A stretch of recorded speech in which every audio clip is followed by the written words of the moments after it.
Saúde, amada igreja, com a graça e a paz do Senhor, amém? Glória a Deus.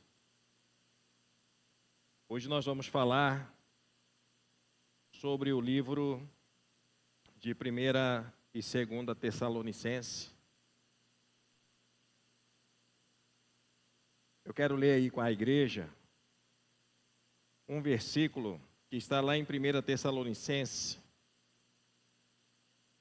no capítulo 5, no versículo 23, que diz assim: E o mesmo Deus de paz vos santifique em tudo, e todo o vosso espírito e alma e corpo sejam plenamente conservados, irrepreensíveis para a vinda de nosso Senhor Jesus Cristo. Amém? Então hoje nós vamos falar um pouquinho sobre a carta que Paulo ele escreve aos Tessalonicenses. Consideram essa carta como a mais antiga escrita por Paulo.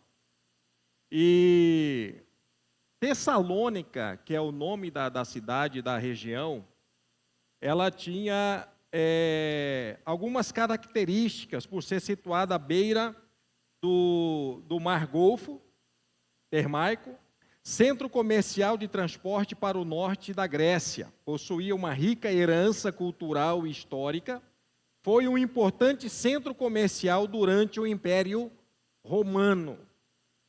Foi um ponto crucial para o cristianismo. Só para vocês terem uma ideia, o primeiro grupo tessalonicense que receberam o evangelho foram os primeiros convertidos da região da Europa.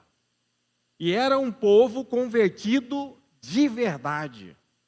Eram crentes que davam verdadeiro testemunho de ser cristão, de viver realmente aquilo que era ensinado a eles através de Paulo, de Timóteo e de Lucas. Obrigado, minha irmã, Deus abençoe a vida da senhora. Uma das coisas que chamava atenção em Tessalônica era que a igreja, além de ser saudável, ela evidenciava a forma de crentes realmente eleitos e salvos.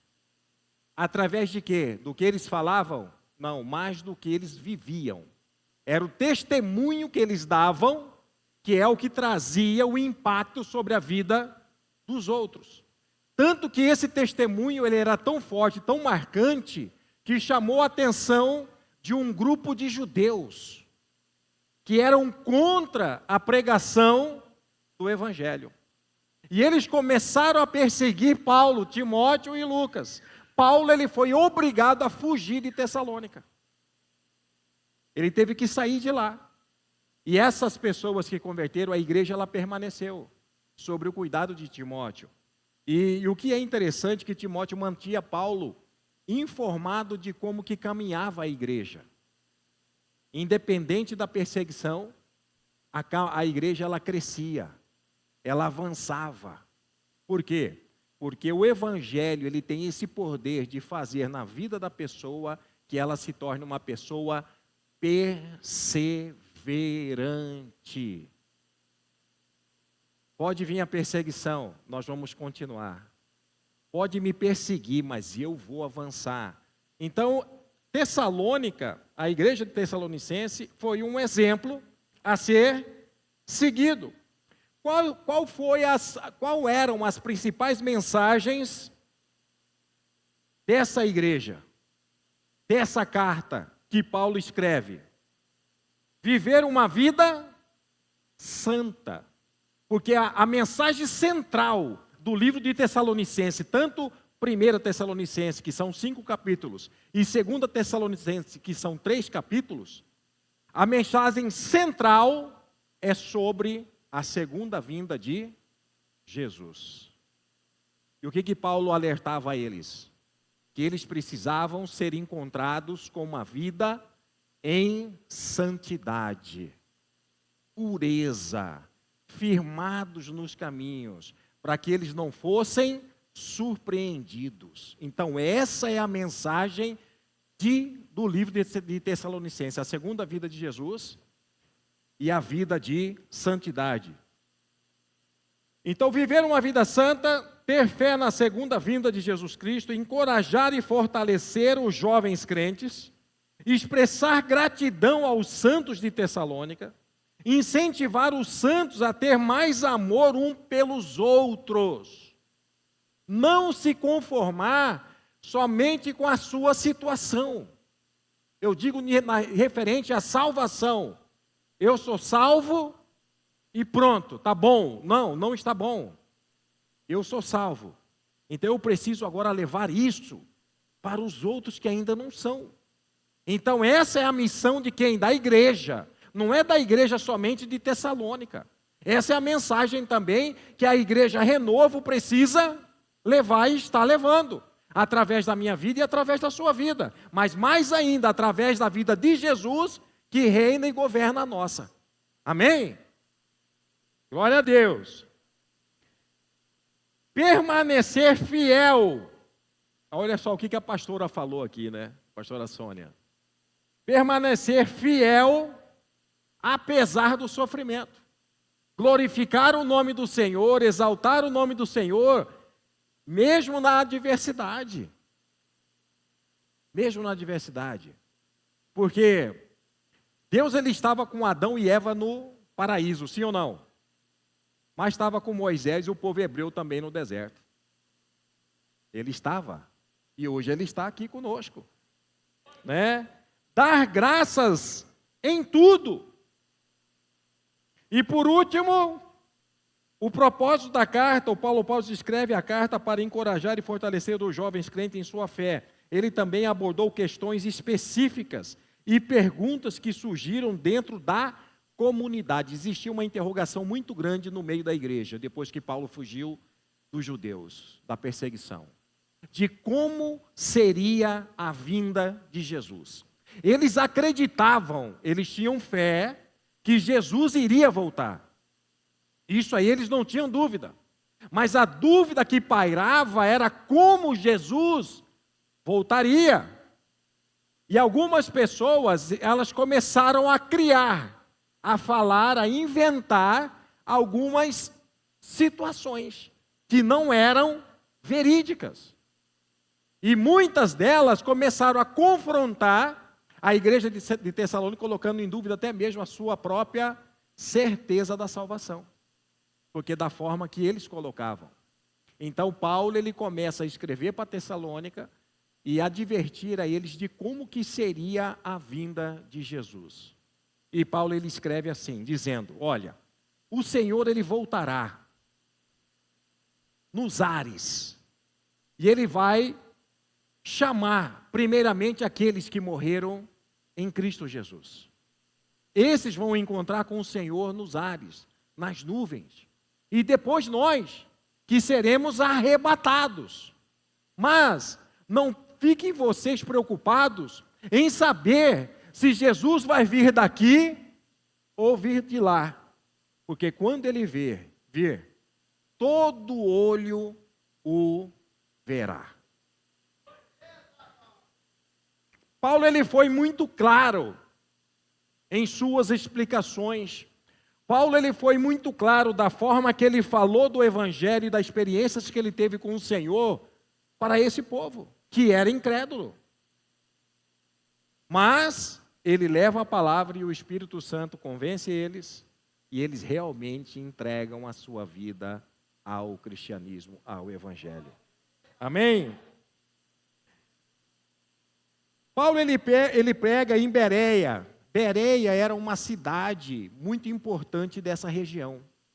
Foi a primeira cidade aonde Paulo pregou o evangelho na região de Tessalônica. Ali surgiram os primeiros cristãos.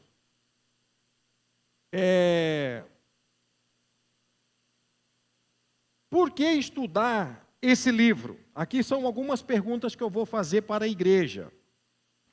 Por que estudar esse livro? Acredita-se, como eu disse, que é uma epístola a mais antiga que Paulo escreveu, a mais antiga do Novo Testamento. E os ensinamentos que essa epístola traz inclusive para Tessalônica e para todos aqueles que hoje lêem a palavra do Senhor em qualquer canto dessa terra, é o quê?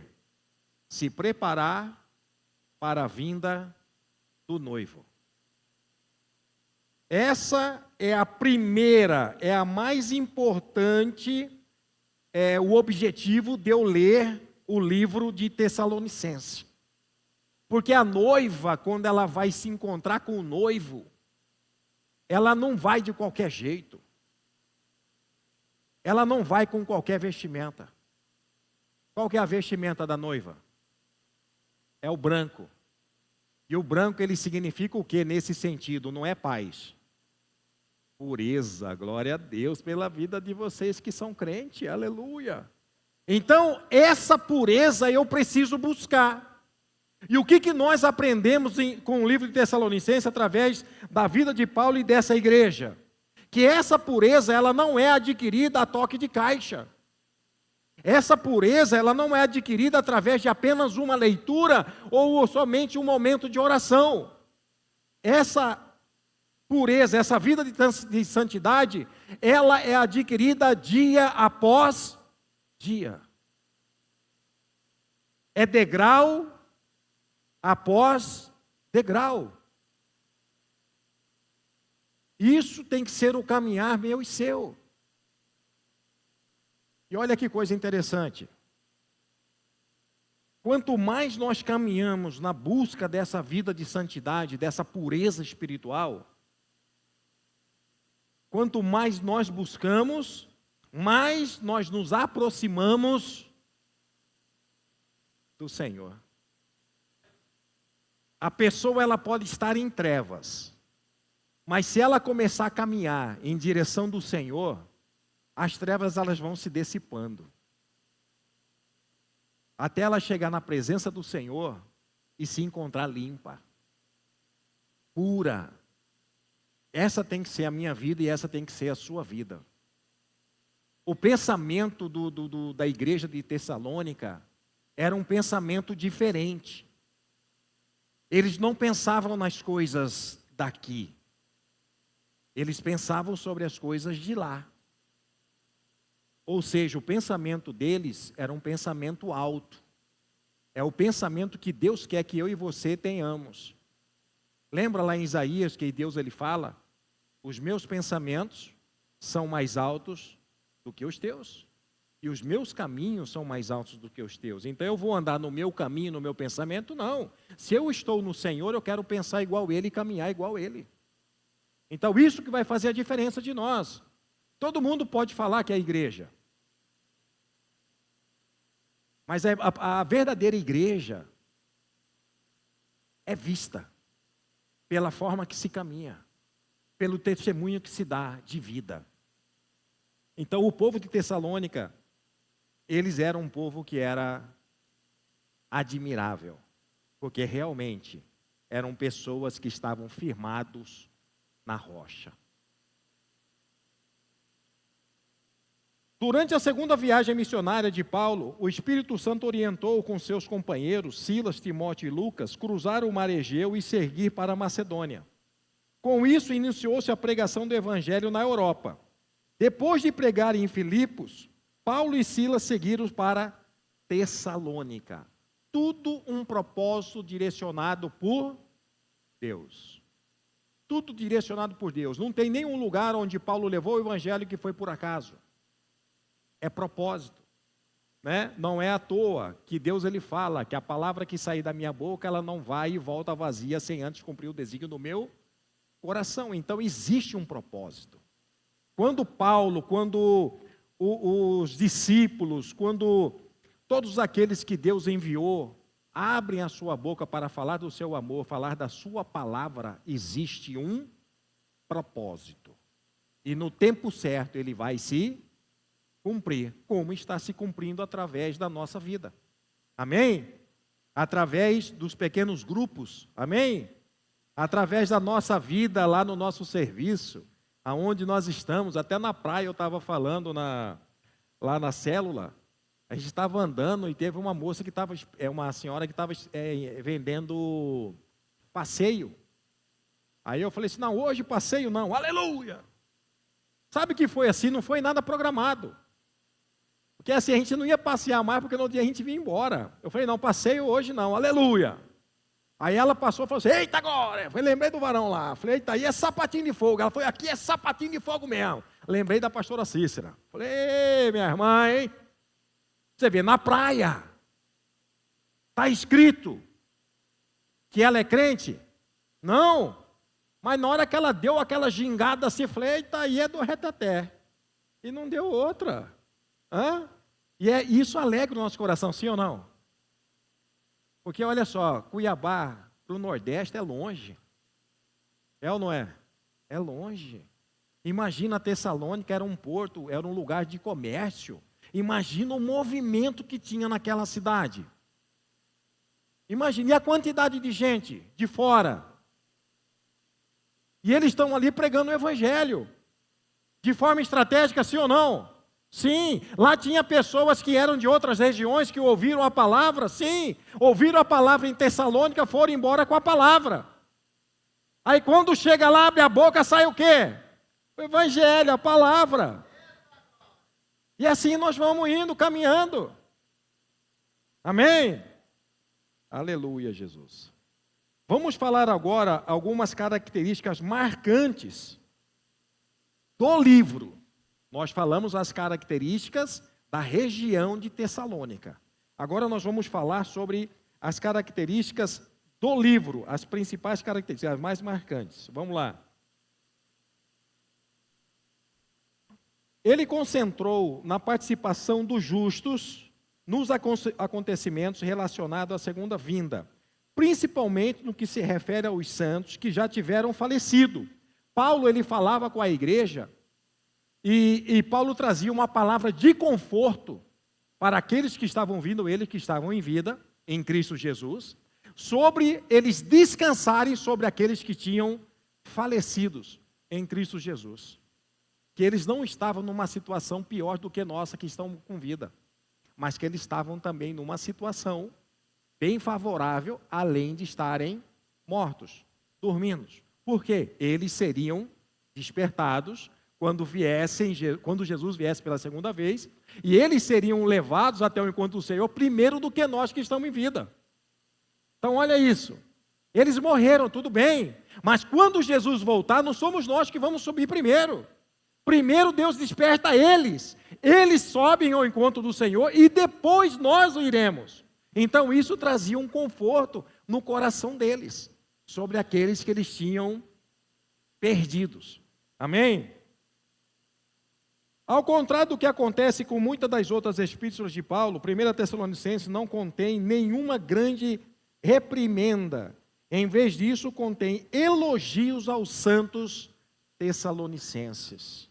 Então, olha só, Paulo ele traz o conforto, Paulo ele prega sobre uma vida de santidade, de pureza, tudo preparando para quê? Para encontrar com ele que vai voltar e buscar os seus. Então essa é as características mais marcantes do livro de 1 Tessalonicense e 2 Tessalonicense. Resumo. 1 Tessalonicense, Paulo expressa profunda gratidão, de 1 ao 3. Ele expressa profunda gratidão aos santos de Tessalônica, eles os lembra da bondade com que lhes ministrou e expressa alegria por sua fidelidade. Incentiva os santos a ter mais amor um com os outros e a todas as pessoas. 1 Tessalonicenses de 4 a 5, capítulo 4 e 5. Paulo exorta os membros da igreja a santificarem-se, explica-lhes que quando o Senhor voltar, os santos que tiverem sido fiéis ao testemunho de Cristo, tanto vivos como mortos, serão arrebatados para encontrar-se com Ele. O apóstolo Paulo lembra aos mesmos da igreja de preparar-se e vigiar para estarem prontos no dia em Cristo voltar. Tem uma observação que Paulo ele faz no primeiro livro de Tessalonicenses, se não me engano, no capítulo 3, sobre os irmãos que são mansos e humildes de coração. Porque tinha um grupo que eles não queriam trabalhar. E eles iam de casa em casa para comer. Manso. Esses estavam convertidos ao extremo, né? Claro que a gente precisa de tudo, um equilíbrio. Então, Paulo, ele chama a atenção da igreja contra esses irmãos, que eram para eles chamarem a atenção desse grupo e colocarem eles para ter uma vida igualitária igual aos outros. Ou seja, você quer comer? Então você trabalha.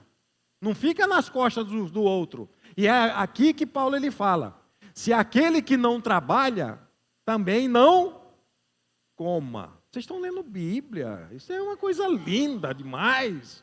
Aleluia! Né? É igual o pregador esse dia foi pregar numa igreja aí, ele falou bem assim: olha, eu quero que você abra o livro aí no livro de Josué, e o irmão lá não achava o livro de Josué. Ele falou: pastor, mas tem livro de Josué? Ele falou: tem, aí na sua não tem. Ele falou: acho que da minha ele saiu. Porque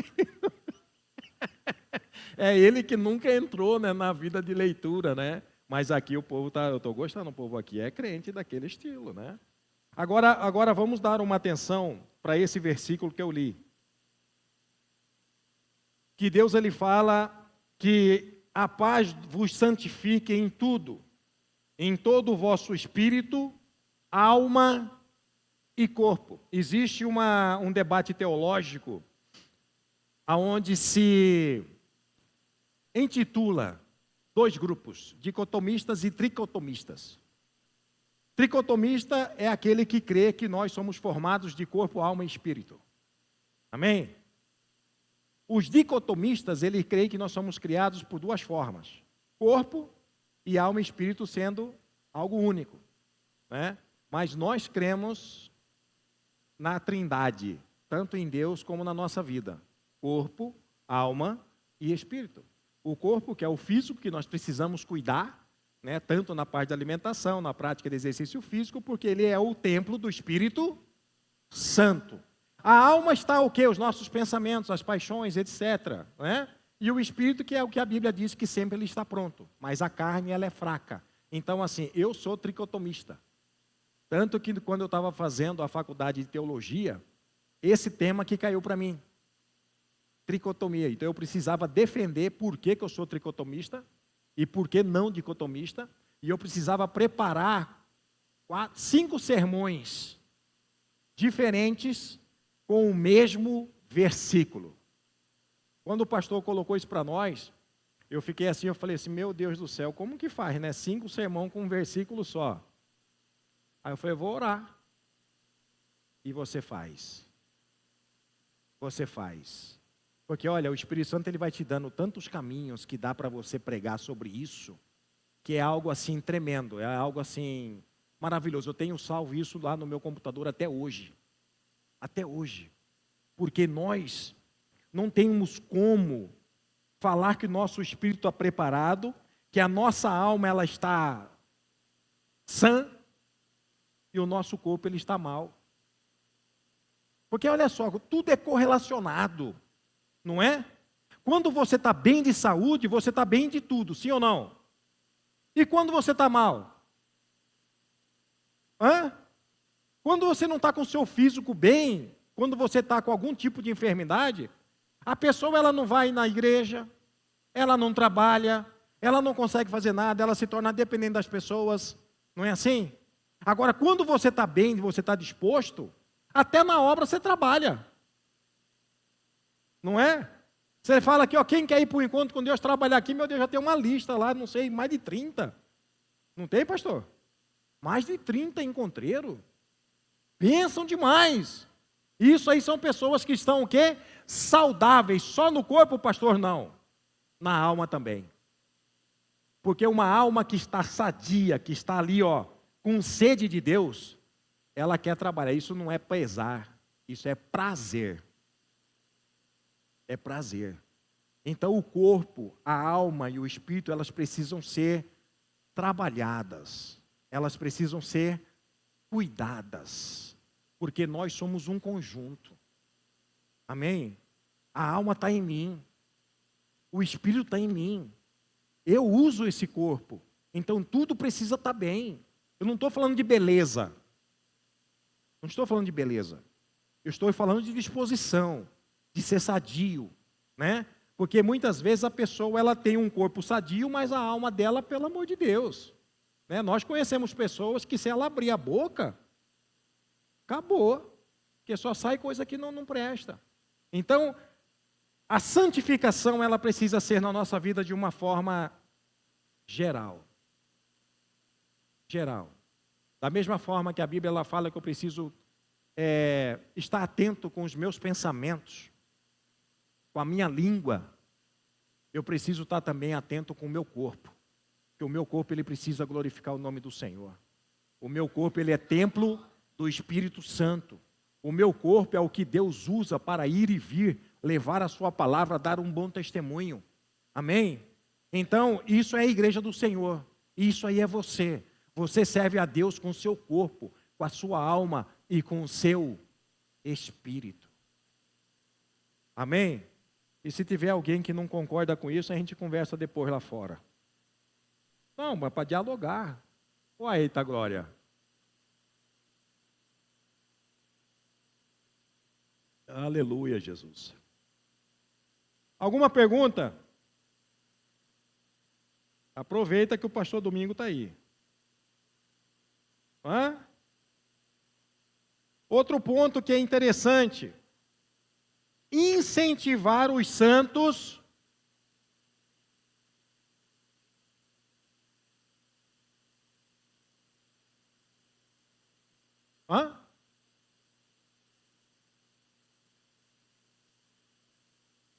É assim, olha só, deixa eu falar para o senhor. Ele está perguntando o seguinte: por que Tessalônica fala sobre corpo, alma e espírito e existe um grupo que defende a dicotomia? Corpo, alma e espírito, os tricotomistas ele entende que é da forma que eu expliquei para vocês, certo? Os dicotomistas eles acham que não existe divisão, separação entre espírito e alma. Eles acreditam que está tudo junto. Você está entendendo? Só que não está tudo junto. Não está tudo junto. As paixões, as mágoas, as decepções, elas estão na onde? No espírito ou na alma? Na alma. Na alma. Quando nós precisamos tratar alguma depressão, a depressão é a doença da onde? Da alma. A todo momento a Bíblia ela vai falar que o espírito está pronto, mas a carne ela é fraca. A luta ela é constante contra quem? Carne e espírito. A alma ela está no meio. Ela está no meio. Quando nós estamos na igreja, o que começa a ser trabalhado em nós? A nossa alma. A nossa alma. Apesar que lá fora existe um ditado, quando a pessoa como se fala, não para, né? Ou é muito arteira, eu já ouvi muitas vezes isso, minha avó falar, seguri tem espírito de porco. Primeiro que porco não tem espírito, né? Se ela fala que tem alma de porco, tudo bem, agora espírito não tem. Ele não tem espírito. Né? Mas fala bem assim, não fala, não sei se é só eu que já ouvi isso, né? Segurei tem espírito de porco, é tentado. Você está entendendo? Então, existe esse grupo que defende essa forma. Né? Mas, da mesma forma que a gente crê na vinda de Jesus, existe um grupo que não crê. Você está entendendo? Tem uns que falam que Jesus foi um profeta que passou. Mas o verdadeiro profeta ainda vai vir, mas não chama Jesus, tem outro nome, né? Então, existe. Mas nós precisamos estar alicerçados no quê? É no que a palavra diz. Se Deus está falando que eu preciso me santificar em espírito, alma e corpo, é assim que eu creio. É assim que eu creio. Por quê? Porque aqui está dizendo, não foi Paulo que está dizendo. Aqui está dizendo que é Deus falando que nos santifique em espírito, alma e corpo. Amém? Então aqui não existe dúvida.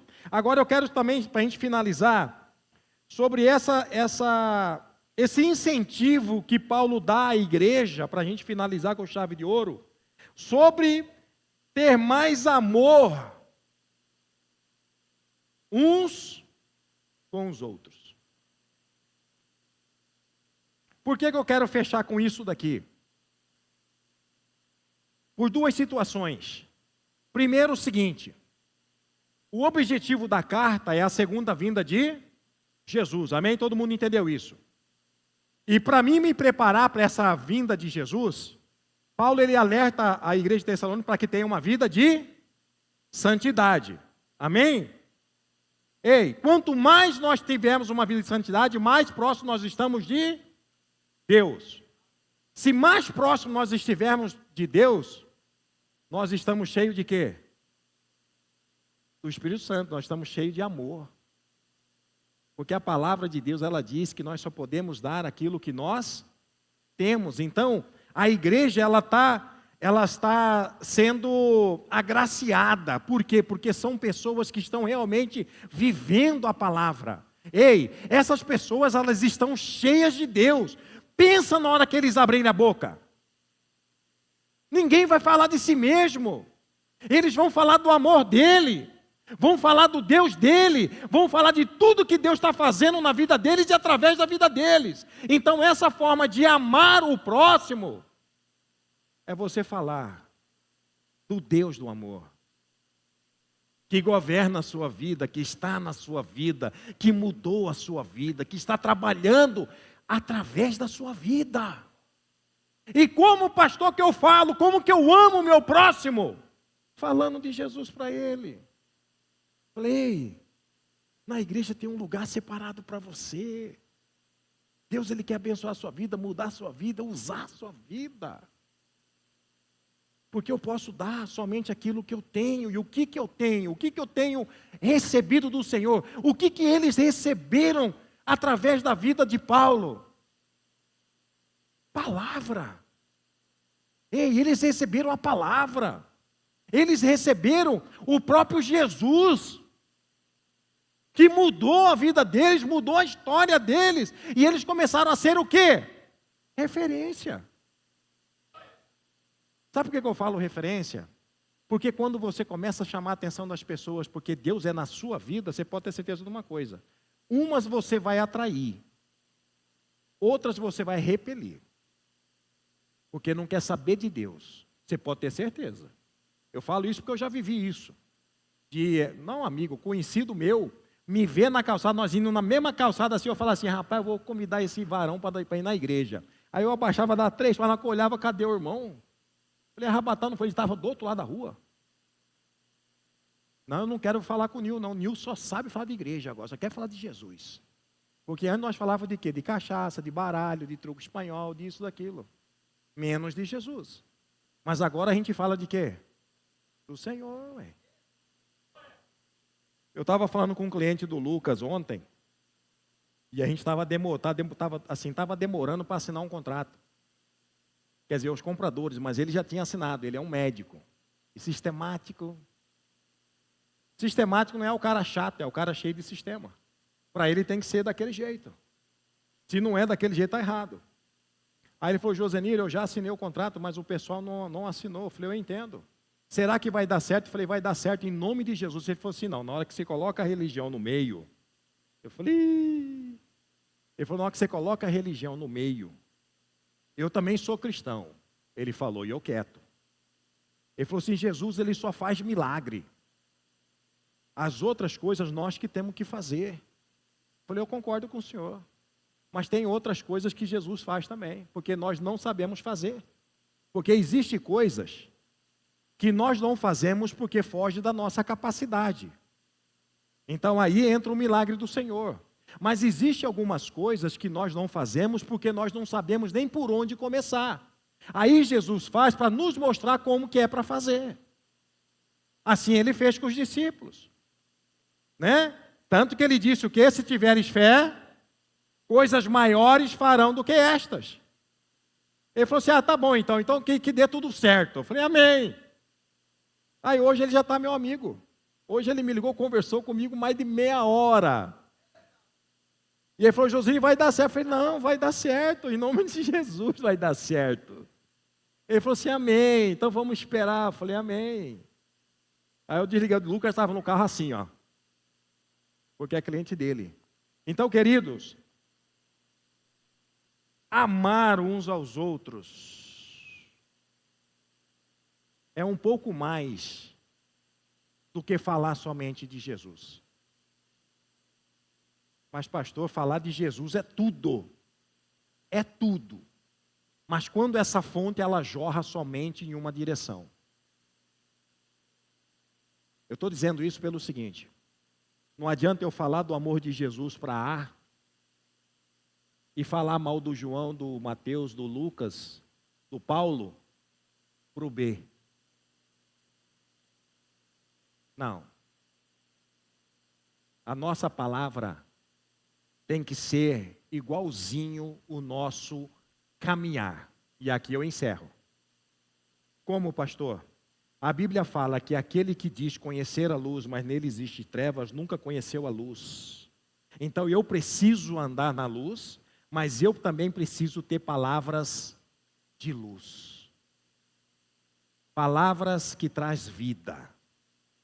Porque Jesus, ele traz vida. Amém? Essa foi a história da igreja de Tessalônica, que foi uma igreja realmente convertida. E aqui eu quero encerrar, passando a palavra para quem é de direito, e pedir ao nosso Senhor Jesus que nos fortaleça cada vez mais nessa caminhada, que, como o pessoal fala, né, ser crente não é fácil. Mas ninguém está buscando aqui facilidade. Sim ou não? Nós estamos buscando possibilidades, né? Agora você imagina, ser crente não é fácil. Agora você imagina não sendo. Aí que o trem está feio mesmo, né? Então vamos continuar firme, amém? Posso ouvir aí um glória a Deus? Amém. Uma salva de palmas para Jesus. Glória a Deus.